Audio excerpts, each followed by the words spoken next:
بسم اللہ الرحمن الرحیم۔ یہ میرے پاس تفسیر ابن کثیر ہے۔ حافظ عماد الدین ابو الفداء ابن کثیر رحمہ اللہ المتوفیٰ 774، بڑی پرانی تفسیر ہے اور بہت پرانی تفسیر ہے۔ تھوڑا سا میں آپ کو جھلک دکھانا چاہتا ہوں کہ جو پرانے علماء تھے، مفسرین تھے، ائمہ کرام تھے، ان میں اگر کسی معاملے میں اختلاف تھا تو وہ اختلاف رائے تھا، وہ جھگڑا نہیں کیا کرتے تھے۔ جیسے آج کے زمانے میں جھگڑا ہے کہ امام کے پیچھے جو سورہ فاتح نہیں پڑھتا اس کی نماز نہیں ہوتی، اور یہاں تک فتویٰ آ جاتا ہے کہ جو امام کے پیچھے سورہ فاتح نہیں پڑھتا تو وہ گویا حضور کی نماز ہی نہیں ہے۔ دیکھیں، یہ بڑی زیادتی کی بات ہے، بڑی زیادتی کی بات ہے۔ آج کے لوگوں کو یہ باتیں نظر آ گئیں، لیکن پرانے لوگوں کو یہ باتیں نظر نہیں آئیں۔ یہ دیکھیں، یہ تفسیر ابن کثیر بہت پرانی ہے۔ اس زمانے میں علماء کرام کتنی احتیاط کرتے تھے، جی کتنی۔ اب یہ دیکھیں، یہ میں اس کو الٹ کر رہا ہوں، آپ آ جائیں۔ یہ دونوں چیزیں بیان کرتے ہیں بحث کرنے کے بعد۔ یہ جو نہیں پڑھتے امام کے پیچھے سورہ فاتحہ تو ان کی طرف یہ آگے ہیں۔ یہ لکھتے ہیں، تیسرا قول یہ ہے کہ جن نمازوں میں امام آہستہ سے قرات پڑھے، امام آہستہ سے قرات پڑھے، ان میں تو مقتدی پر قرات واجب ہے، لیکن جن نمازوں میں اونچی قرات پڑھی جاتی ہے ان میں واجب نہیں۔ دیکھو کتنی اہم بات ہے۔ ان کی دلیل صحیح مسلم والی، انہوں نے خود بیان کیا، صحیح مسلم والی حدیث ہے، جس میں ہے کہ امام اسی لیے مقرر کیا گیا ہے کہ اس کی اقتداء کی جائے، اس کی تکبیر سن کر تکبیر کہو، اور جب وہ پڑھے تو تم چپ رہو۔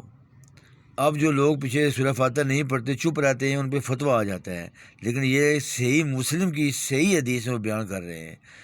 ٹھیک ہو گیا۔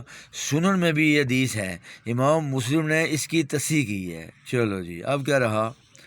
دیکھیں، امام مسلم رحمۃ اللہ علیہ نے کہا کہ یہ حدیث صحیح ہے کہ امام جب قرات کر رہا ہو تو پیچھے تم قرات نہ کرو۔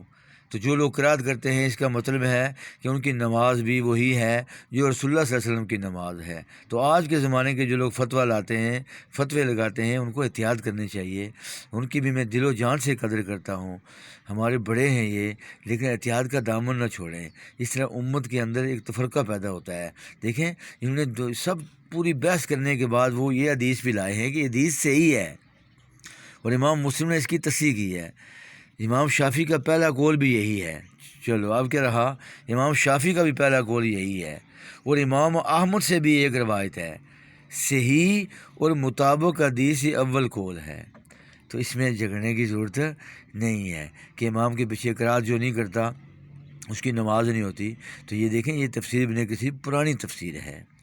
دیکھیں، جن لوگوں نے پیچھے قرات کرنی ہے وہ کرو، وہ بھی روایتیں انہوں نے بیان کر دی ہیں، لیکن جو پیچھے قرات نہیں کرتے تو ان کے لیے بھی وہ کہتے ہیں کہ صحیح حدیثیں موجود ہیں۔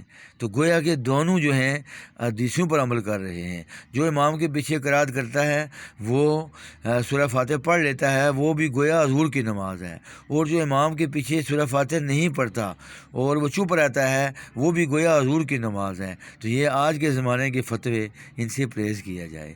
اب دوسری دیکھیں، ابو داؤد، ترمذی، نسائی وغیرہ میں حدیث ہے کہ رسول اللہ صلی اللہ علیہ وسلم نے اپنے مقتدیوں کو فرمایا کہ تم سوائے سورہ فاتحہ کی اور کچھ نہ پڑھو، اس کے پڑھے بغیر نماز نہیں ہوتی۔ تو پیچھے انہوں نے بڑی لمبی بحث کی، ماشاءاللہ دونوں چیزیں بیان کر دیں۔ اب جنہوں نے سورہ فاتحہ پڑھنی ہے وہ پیچھے پڑھا کریں، وہ نماز حضور کی نماز ہے، اور جنہوں نے سورہ فاتح پیچھے نہیں پڑھنی، یہ ٹھونسنا کہ امام حنیفہ نے یہ چیزیں بنائی ہیں، امام حنیفہ نے چیزیں بنائی ہیں، تو یہ بڑی زیادتی کی بات ہے۔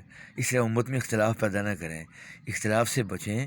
اگر سورہ فاتح پڑھنی ہے تو پڑھ لیں، جو نہیں پڑھتے تو ان کی نماز بھی دیکھیں، حضور صلی اللہ علیہ وسلم کی نماز ہے۔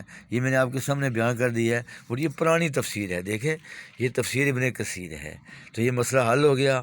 تو دیکھا، پرانے علماء کرام، محدثین، مفسرین جو تھے وہ دونوں چیزیں بیان کرنے کے بعد فیصلہ کرتے تھے۔ اب لوگ کہتے ہیں یہ حدیث صحیح نہیں ہے، تو انہوں نے کہا حدیث صحیح ہے، اب بتائیں ہم کدھر جائیں؟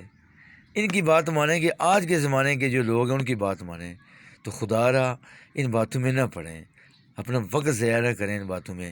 جو امام کے پیچھے سورہ فاتح پڑھتا ہے اس کی نماز گویا حضور کی نماز ہے، اور جو امام کے پیچھے سورہ فاتح نہیں پڑھتا، خاموش رہتا ہے، وہ بھی حضور صلی اللہ علیہ وسلم کی نماز ہے کہ اس کی روایات بھی آ گئی ہیں۔ ٹھیک ہو گیا؟ تو آج کے بعد آپ پرانے علماء کو دیکھیں جو نئے زمانے کے پیدا ہو گئے ہیں، کبھی وہ قرآن پاک کا ہاتھ پہ سر پہ رکھتے ہیں اور قسمیں اٹھاتے ہیں اتنے لاکھ کا انعام ہے جو ثابت کر دے۔ تو یہ تفسیر میں کسی سے ثابت ہو گیا کہ امام کے پیچھے خاموش رہنا یہ بھی صحیح حدیث سے ثابت ہے۔ تو اللہ تعالیٰ ہم سب کو اتفاق و اطاعت سے اپنی قوم کی تربیت کرنے کی توفیق عطا فرمائے۔ جب ہم یہ قرآن پاک سر پہ رکھ کے کہیں گے کہ ثابت ہی کوئی نہیں ہے جناب سورہ فاتح کے پیچھے خاموش رہو، تو نئی نسل اس سے وہ دوغلی ہو جاتی ہے، وہ حیران ہوتے ہیں ہم کدھر جائیں۔ تو پریشانی کی ضرورت نہیں ہے۔